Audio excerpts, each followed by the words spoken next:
In response to the concerns raised by the EU and the OECD, a new legislation titled the Economic Substance Companies and Limited Partnerships Act 2018 was introduced in the BVI with effect from 1st January this year. Subsequently, the BVI ITA issued a draft Economic Substance Code on 23rd April 2019. The draft code sets out the effects of the ES Act and provides guidelines for legal entities to comply with the ES Act. The new legislation introduced economic substance requirements that are applicable to all legal entities carrying on relevant activities. Under the ES Act, legal entities include BVI companies, BVI limited partnerships, foreign companies, and foreign limited partnerships registered in the BVI, unless they can demonstrate that they are tax residents in a jurisdiction outside the BVI or they do not have legal personality.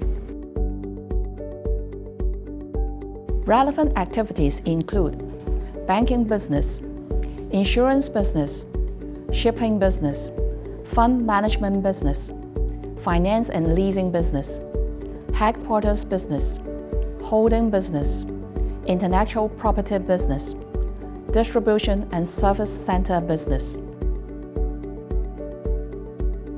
Economic substance requirements include conducting core income-generating activity in the BVI, having the relevant activity directed and managed in the BVI, having adequate and suitably qualified employees, appropriate premises, and adequate expenditure in the BVI.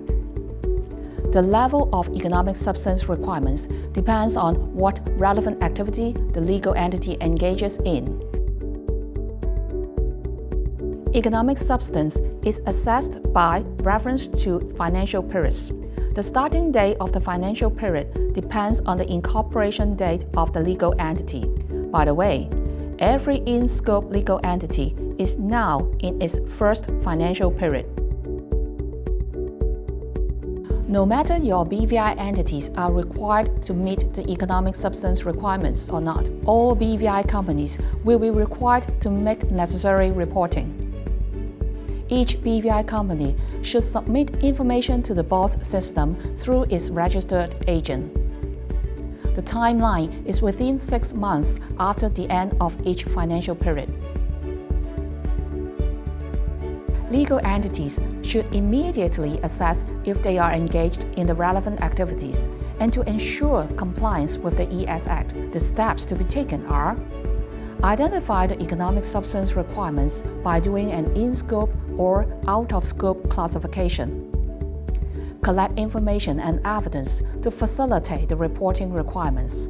One very important point is BVI ITA expects that the BVI entities would provide some concrete evidence of the basis for classification and retain all the relevant details and documentation to facilitate the reporting.